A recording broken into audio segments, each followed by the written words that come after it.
My dear students, आज हम लोग जो क्लास करने जा रहे हैं वीडियो क्लास, इस क्लास में इकोनॉमी का टॉपिक जीडीपी हम लोग समझेंगे।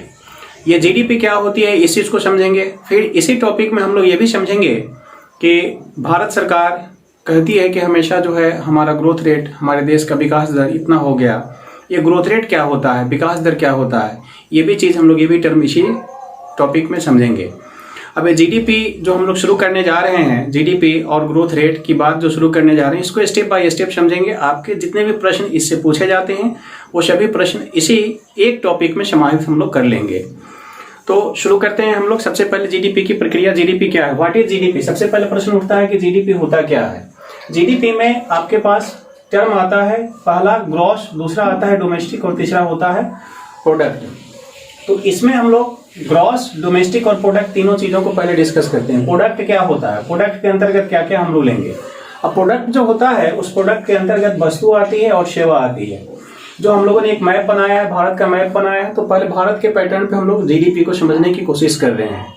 इसमें सबसे पहले आया वस्तु, फिर आया सेवा। वस्तु क्या होती है? वस्तु जितने भी तरह के प्रोडक्ट, मतलब वस्तु सामान में जैसे हम लोग लेते हैं धान हुआ, गेहूं हुआ, चावल हुआ, ये सब जो भी हुआ, दाल हुआ, उसी तरह वस्तु के अंतर्गत ही हम लोग जब और प्रोडक्ट्स की बात करने जाते हैं तो आपके पास साबुन हुआ, सर्फ हुआ, सुई हुआ, धागा हुआ, कपड़ा हुआ, एरोप्लेन्स बनते हैं, मिसाइल्स बनते हैं, मोबाइल बनते हैं। जितने भी तरह के प्रोडक्ट्स पूरे देश में तैयार किए जाते हैं वो सभी वस्तु, वो सभी ऑब्जेक्ट्स, उन सबों को हम लोग एक टर्म उसके लिए प्रयोग करते हैं, वस्तु। दूसरी चीज आती है हम लोगों के पास कि सेवा क्या होता है, सर्विसेज, गुड्स एंड सर्विसेज। तो सेवा की बात हम लोग एक्सप्लेन करते हैं। सेवा के अंतर्गत क्या आता है, जैसे आप मोबाइल प्रयोग करते हैं तो मोबाइल में जो है आपको कोई प्रोडक्ट उसमें तैयार नहीं हो रहा है, मोबाइल के अंतर्गत आप एक दूसरे से कहीं ना कहीं बात कर रहे हैं, ये सर्विस दिया जाता है, सेवा दिया जाता है, संचार सेवा होती है। उसी तरह जब आप टेलीविजन देखते हैं तो टेलीविजन देखते हैं या पिक्चर्स देखते हैं, वीडियोस देखते हैं, ये सब जो है सो सर्विसेज दी जाती है। उसी तरह जब आप मेडिकल चिकित्सा के लिए जाते हैं या फिर पढ़ने जाते हैं कॉलेज में तो वहाँ भी आपको सर्विस दी जाती है। या आप उससे और आगे जाते हैं, न्यूज़पेपर्स पढ़ते हैं तो न्यूज़पेपर में भी आपको सर्विसेज दी जाती है। प्लेन से आप एक जगह से दूसरी जगह सफ़र करते हैं, ये भी आपको सर्विसेज ही होती हैं। बैंक से आप पैसा जमा करते हैं, निकालते हैं, ये भी सर्विसेज होती है। यानी जितनी भी तरह के सर्विसेज, सेवा होती है, इन सबों को हम लोग एक साथ कंबाइन करते हैं। तो सेवा और वस्तु दोनों ही, गुड्स एंड सर्विसेज, दोनों को एक साथ जब कंबाइंड हम लोग करते हैं तो इसके लिए शब्द प्रयोग होता है प्रोडक्ट। सबसे पहला जो आपका टर्म हुआ कि ये प्रोडक्ट क्या हुआ, तो प्रोडक्ट को हम लोगों ने देखा कि किसी भी देश में जितने भी तरह के गुड्स एंड सर्विसेज होते हैं वो सभी प्रोडक्ट के रूप में कहे जाते हैं, उनका विश्लेषण हम लोग प्रोडक्ट के रूप में कहते हैं। दूसरी बात है डोमेस्टिक। अब डोमेस्टिक की बात क्या होती है, डोमेस्टिक क्या होगा यहाँ पर, यहाँ डोमेस्टिक का सेंस क्या हुआ, आपके लिए घर होता है, आपका घर आपका डोमेस्टिक एरिया हुआ। उसी तरह जो भारत होता है तो पूरे भारत का जो डोमेस्टिक बात कर रहे हैं तो भारत की जितनी बड़ी भौगोलिक एरिया होती है उसी को भारत का डोमेस्टिक क्षेत्र कहा जाता है, घरेलू क्षेत्र कहा जाता है। घरेलू उत्पादन हो गया, प्रोडक्ट एंड डोमेस्टिक हो गया। अब रही ग्रॉस की बात, सकल की बात हुई, तो हमने पहले ही बताया है कि जितनी भी तरह के वस्तु एवं सेवा भारत में उत्पादित होती है उन सबों को एक साथ जब समाहित करते हैं, हम लोग एक जगह लेते हैं तो उसी को हम लोग ग्रॉस शब्द से संबोधित करते हैं। अब बात आए कि ग्रॉस, डोमेस्टिक, प्रोडक्ट, तीन चीज तो हम लोगों ने देखा, लेकिन हिसाब हम लोग कैसे करते हैं, जीडीपी निकलेगा कैसे। तो जीडीपी में और क्या क्या होगा, जीडीपी में अन्य चीजों को हम लोगों को जानने के लिए हम लोगों को चलना है फाइनेंशियल ईयर की बात हम लोग करेंगे। फाइनेंशियल ईयर जिसको वित्तीय वर्ष कहा जाता है। भारत में वित्तीय वर्ष, अब पहले समझेंगे कि वित्तीय वर्ष का क्या पैटर्न होता है, कैसे तैयार होता है। इससे दूसरे कंट्रीज में आप देखेंगे जो वेस्टर्न कंट्रीज होते हैं वहां पर जो ईयर होता है, फाइनेंशियल ईयर होता है, वह फाइनेंशियल ईयर होता है सीधे जनवरी से शुरू होता है और दिसंबर में समाप्त हो जाता है। तो 2021 होगा, 2020 होगा, 2019 होगा, वहां का फाइनेंशियल ईयर ऐसे कैलकुलेट होता है। लेकिन जब हम लोग इंडिया में जाते हैं तो हमारा फाइनेंशियल ईयर जो शुरू होता है वह शुरू होता है 1 अप्रैल से। 1 अप्रैल से शुरू होता है और 31 मार्च को जाकर के समाप्त होता है। तो हमारे यहाँ जो भी फाइनेंशियल ईयर लिखी जाती है वो फाइनेंशियल ईयर जैसे अभी चल रहा है 2020 to 21, यानी 20 से 21 हम लोगों का फाइनेंशियल, 2 साल को हम लोग एक साथ जोड़ करके मेंशन करते हैं, लिखते हैं। तो जब भी ऐसी बातें होंगी, जैसे इसके पहले का फाइनेंशियल, प्रीवियस फाइनेंशियल ईयर की बात अगर हम लोग करते हैं तो 19-20 होती है, उसी तरह आगे वाली जो हम लोगों की बजट अभी प्रस्तुत की गई उसके लिए जो फाइनेंशियल ईयर की बात होती है वह फाइनेंशियल ईयर हम लोगों का हो जाता है 21 और 22 हो जाता है। अब शुरुआत फाइनेंशियल ईयर कोई भी होगा भारत का तो उसका 1 अप्रैल को शुरुआत होता है और 31 मार्च को समाप्त होता है। इसीलिए 2 सालों को हम लोग एक साथ लेकर के चलते हैं। यहाँ जो है ये फाइनेंशियल ईयर से भी रिलेटेड एक टर्म्स है, अगर हम लोग उसको एक्सप्लेन करना चाहेंगे, जैसे राष्ट्रीय कैलेंडर। आपको लग रहा हो कि 2 साल क्यों इस तरह से लिया जाता है, जब सारी दुनिया में जो है सो 20 ही ली जाती है, 21 ली जाती है, तो भारत में 2 साल को क्यों इंक्लूड करके करते हैं हम लोग। अब इसको आपको अगर समझाना हम चाहेंगे तो इसके लिए भारत के नेशनल कैलेंडर्स को हम लोग को समझना पड़ेगा। भारत का जो राष्ट्रीय कैलेंडर होता है, भारत की जो नेशनल कैलेंडर होता है, उसमें क्या होता है कि भारत का राष्ट्रीय कैलेंडर 1957 में 1957 ईस्वी में तैयार किया गया था। 1957 ईस्वी में जो भारत का राष्ट्रीय कैलेंडर तैयार किया गया तो इसमें ये चीज ध्यान रखा गया कि हमारा जो रीजनल कैलेंडर है या हमारी जो संस्कृति की कैलेंडर है उसको शक संवत के रूप में आप जानते हैं। और शक संवत जो होती है, शक संवत की जो पहली मंथ होती है वह होती है चैत माह होता है। अब चैत माह से हमारे कैलेंडर की शुरुआत होनी चाहिए। अब चैत जो होता है वह मार्च का मंथ होता है। जब भी आप देखेंगे चैत जब भी शुरू होती है तो मार्च के महीने में शुरू होती है। तो भारत सरकार ने क्या किया, अंग्रेजी कैलेंडर को अपने देश के कैलेंडर से मिला लिया, क्योंकि पूरे अंतर्राष्ट्रीय स्तर पर आपको सारे कार्य करना था। जो भी फाइनेंशियल वर्क करना है उसको अंतर्राष्ट्रीय स्तर पर करना है। तो अंतर्राष्ट्रीय स्तर पर जो आप कार्य कर रहे हैं तो उससे आप अपने देश के कैलेंडर को मिलाएंगे। तो भारत सरकार ने क्या किया, 22 मार्च को जो है अपने राष्ट्रीय कैलेंडर का फर्स्ट डे रख लिया। तो इससे फायदा क्या हुआ उसको कि अपनी संस्कृति का चैत महीना पहला साल हो गया, साल का फर्स्ट मंथ हो गया। और अंतर्राष्ट्रीय स्तर पर 22 मार्च को हमने first day of Indian national calendars के रूप में हम लोगों ने ले लिया। दोनों मर्ज हो गए, मिक्स हो गए।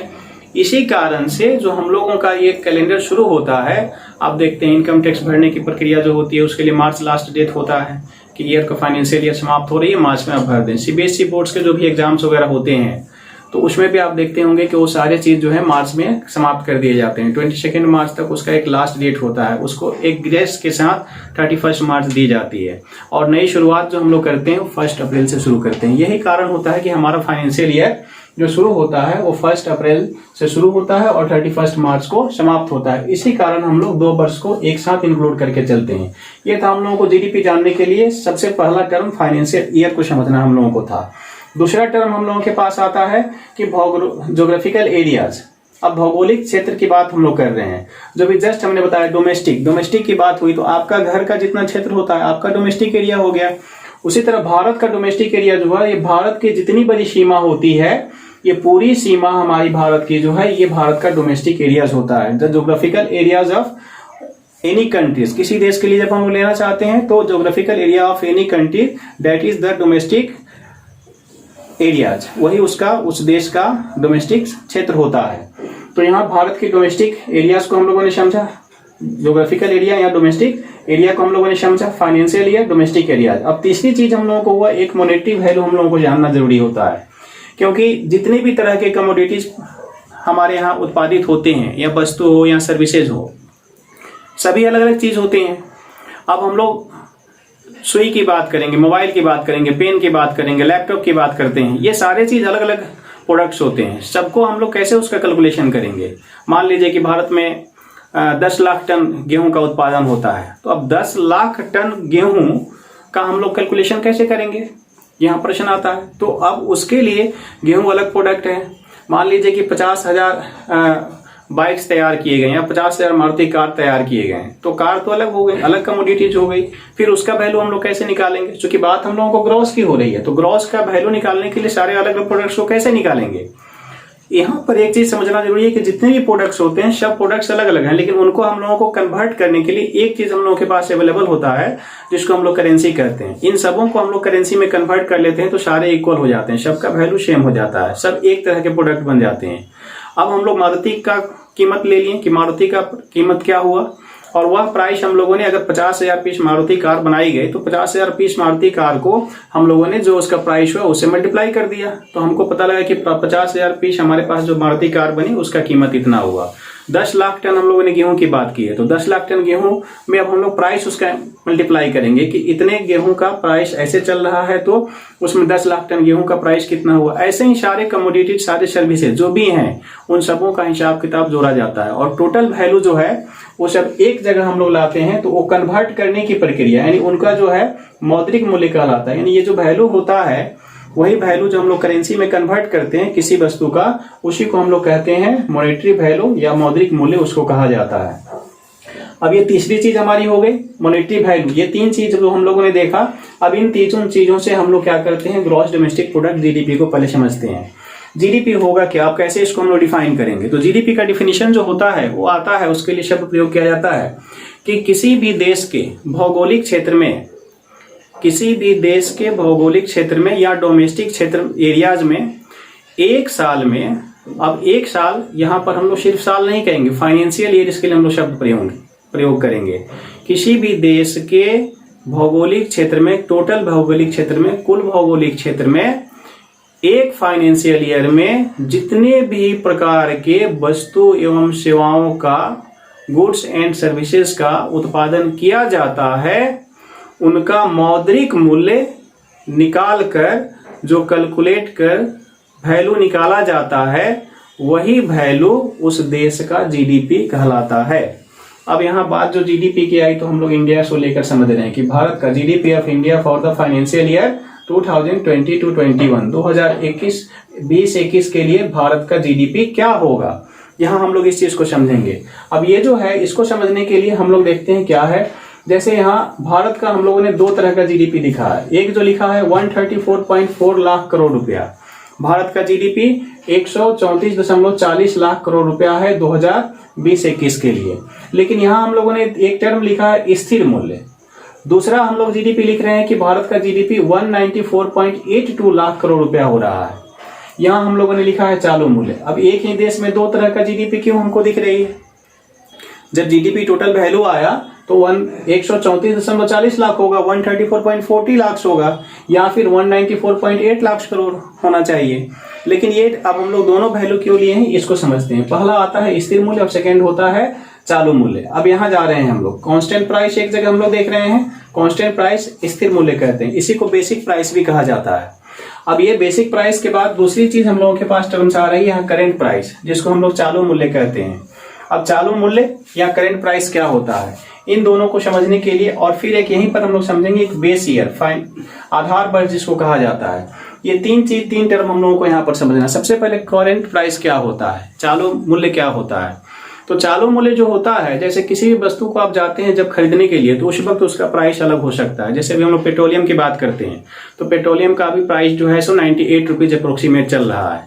अब ये 98 रुपीज जो प्राइस हुआ ये करंट प्राइस हुआ, चालू मूल्य हुआ। लेकिन सरकार तो पहले एस्टिमेशन कर लेती है। अब सरकार पहले एस्टिमेशन कर लेती है तो उसके लिए वो क्या करती है, एक बेस ईयर सिलेक्ट करती है। वो मान लेती है कि पेट्रोलियम का प्राइस चाहे वो 98 हो, 100 हो या 60 हो, वो एक वैल्यू, एक उसका प्राइस फिक्स कर लेती है। अब वो फिक्स जो प्राइस करती है उसी प्राइस को हम लोग कांस्टेंट प्राइस कहते हैं या स्थिर मूल्य कहते हैं। अब बात आई कि कौन सी प्राइस फिक्स की जाएगी, तो अब कैसे प्राइस फिक्स की जाएगी कि पेट्रोलियम का प्राइस इतना ही होगा।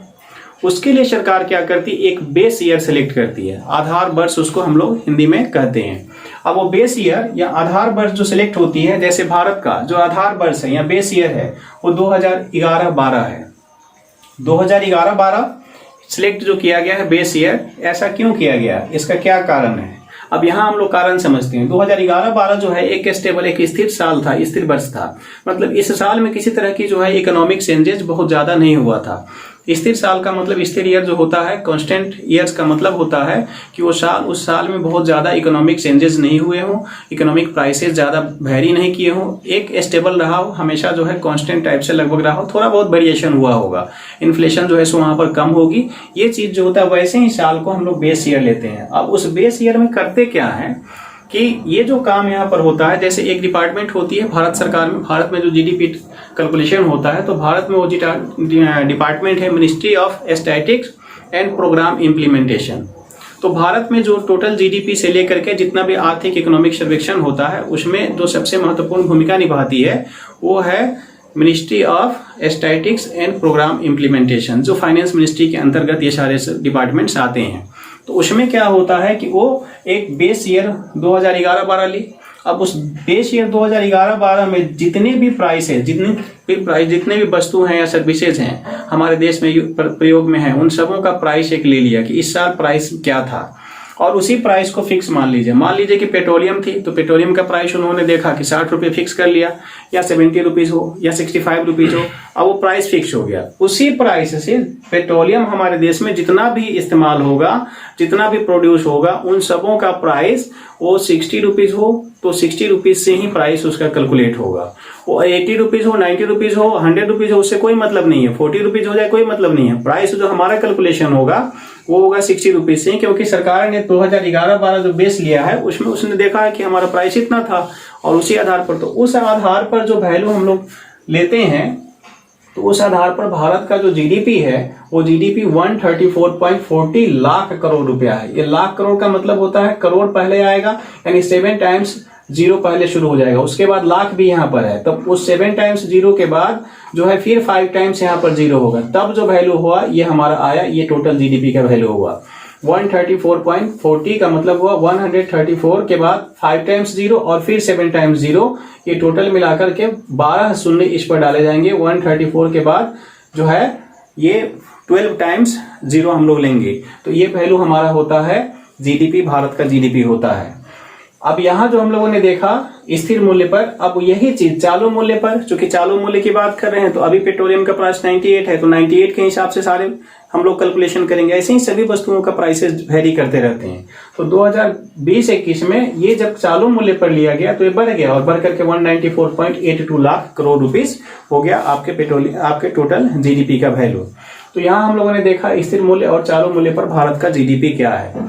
अब यहाँ हम लोगों के पास और प्रश्न क्या उठते हैं। सबसे पहले जैसे प्रश्न जीडीपी का प्रयोग क्यों किया जाता है, ये क्या होता है, किसी भी देश की ग्रोथ को समझने के लिए जो है यूएनओ जो है वो सारा सर्वेक्षण करते रहती है। जैसे ह्यूमन डेवलपमेंट इंडेक्स बनती है, मानव विकास सूचकांक बनती है, वहां जीडीपी का इंडेक्स बनता है। चाहे आप सुनते हैं कि कहा जाता है कि हमारी भारत विश्व की 5वीं सबसे बड़ी अर्थव्यवस्था बन गई है, उसको हम लोग समझते हैं। यहाँ जो है जीडीपी के आधार पर जो है विश्व की जो टॉप इकोनॉमी है, विश्व की जो सबसे बड़ी अर्थव्यवस्थाएं हैं, वो क्रमशः सबसे जो ऊपर होता है उसमें आता है पहला पोजीशन यूएसए का आता है। मतलब जीडीपी सबसे ज्यादा जो जीडीपी है विश्व में वो है यूएसए का है। दूसरा स्थान हमारे चाइना का जाता है, और तीसरा स्थान जो है वो जापान का होता है, और चौथा स्थान जर्मनी का होता है। 5वां स्थान भारत का हो गया है, और भारत के बाद 6ठा पोजीशन ब्रिटेन का है, यूनाइटेड किंगडम का है, और 7वां पोजीशन फ्रांस का है। अब यहाँ और क्वेश्चंस आपके बनते हैं, जैसे भारत ने किस कंट्री को बीट किया है, किस कंट्री को पीछे छोड़ करके वो आगे गया है। तो इसके पहले उसने जब वो 6ठे पोजीशन पर गया था तो उस वक्त आपका फ्रांस पीछे छूटा था, और अब जो है जब 5वें पोजीशन पर हम लोग आए हैं तो हम लोगों ने ब्रिटेन को, यूके को हम लोगों ने पीछे छोड़ा है। इसी प्रकार से अभी चर्चाएं होती हैं, देश में बातें होती हैं कि भारत हमारा विश्व की 5वीं बड़ी अर्थव्यवस्था बन गई है। वो जो 5वीं बड़ी अर्थव्यवस्था बनी है वो जीडीपी के आधार पर बनी हुई है। जीडीपी के आधार पर हम लोग विश्व की 5वीं बड़ी अर्थव्यवस्था है। अब आती है हम लोगों के पास एक और बात, आप सुनते हैं कि प्रश्न उठता है हमेशा कि लोग कहते हैं, चर्चाएं करते हैं कि भारत का ग्रोथ रेट जो है इतना % है ना। तो अभी जैसे हम लोगों ने देखा 2020-21 में हम लोगों का ग्रोथ रेट घट गया है। तो ग्रोथ रेट कैसे निकलेगा, विकास दर कैसे निकलता है, इसी को विकास दर कहते हैं। एक्चुअल ग्रोथ रेट का मतलब क्या होता है, ग्रोथ रेट का मतलब जो एक्चुअल होता है वो जो होता है जीडीपी में जो चेंज होता है, वो जीडीपी में चेंज, उसके ये टर्म प्रयोग किया जाता है, डोमेस्टिक ग्रोथ रेट प्रयोग किया जाता है। जो भारत की विकास दर की बात होती है, मतलब घरेलू समृद्धि दर इसके लिए शब्द प्रयोग होता है। समृद्धि दर लोग नहीं कहते हैं, लोग सीधे कहते हैं विकास दर इतना है, लेकिन वो विकास का दर, घरेलू समृद्धि दर जो है या डोमेस्टिक ग्रोथ रेट जो है, इसको हम लोग समझने जा रहे हैं कि इसमें क्या होगा। तो सबसे पहले हम लोग जानेंगे जीडीपी में चेंज क्या हुआ। अब चेंज कैसे पता चलेगा, तो चेंज को पता करने के लिए आपको क्या करना पड़ेगा, जो पिछले साल का जो जीडीपी था उसको हम लोग पहले लेंगे। तो पिछले साल जो भारत की जीडीपी थी 147 पॉइंट और आपको 80 लाख करोड़ रुपया थी। भारत का पिछले साल का जो जीडीपी था वो 147.80 लाख करोड़ रुपया भारत का जीडीपी था 2019-20 का। और इस साल हम लोगों ने देखा कि हमारी जीडीपी है 134.4 लाख करोड़ रुपया। तो अगर हम पिछले साल वाले जीडीपी को इस साल वाले जीडीपी में से घटाएंगे तो हमको पता चल जाएगा जीडीपी में परिवर्तन कितना हुआ। तो यहाँ जो फॉर्मूला यूज होता है, प्रयोग होता है विकास दर को निकालने के लिए, वो फॉर्मूला प्रयोग होता है कि चेंज इन जीडीपी, जीडीपी में परिवर्तन कितना हुआ, और प्रीवियस ईयर का, अब बाई करेंगे हम लोग तो बाई में हम लोग लेंगे जीडीपी और प्रीवियस ईयर का जीडीपी, और यहाँ पर क्या करते हैं हम लोग, इसको परसेंटेज वैल्यू निकालना है तो 100 से मल्टीप्लाई कर देते हैं। तो 100 से मल्टीप्लाई करेंगे तो हमको वैल्यू आ जाएगा कि हमारा ग्रोथ, हमारा जो विकास है उसका परसेंटेज वैल्यू क्या होता है। जैसे हम लोग निकालते हैं तो वर्तमान ईयर का 2020-21 का जो है 134.40 लाख करोड़ रुपीस आता है हमारा जीडीपी वर्तमान में। यही चीज जो है जो पिछले साल का हम लोग ले रहे हैं 2019-20 का, तो 147.80 लाख करोड़ रुपया हो जा रहा है। अब हम लोग देख रहे हैं कि पिछले साल का हमारा जीडीपी ज्यादा है और इस साल का कम है। जब इसको आप माइनस करते हैं तो आपका वैल्यू कम हो जाता है, यानी निगेटिव में हम लोग चले जाते हैं, क्योंकि कोरोना काल था। तो अब कोरोना काल में जो था सब इस साल का जीडीपी घट गया और पिछले साल का अधिक हो गया, तो हमारा जो वैल्यू आता है ये माइनस में चला जाता है। 147.80 लाख में से हम लोगों को 134.4 लाख को घटाना पड़ रहा है, तो हमारी वैल्यू माइनस में चली जा रही है। और पिछले साल से हम लोग डिवाइड करते हैं तो हम लोगों को जो ग्रोथ रेट निकलता है वो -7.7% आपका वैल्यू निकलता है।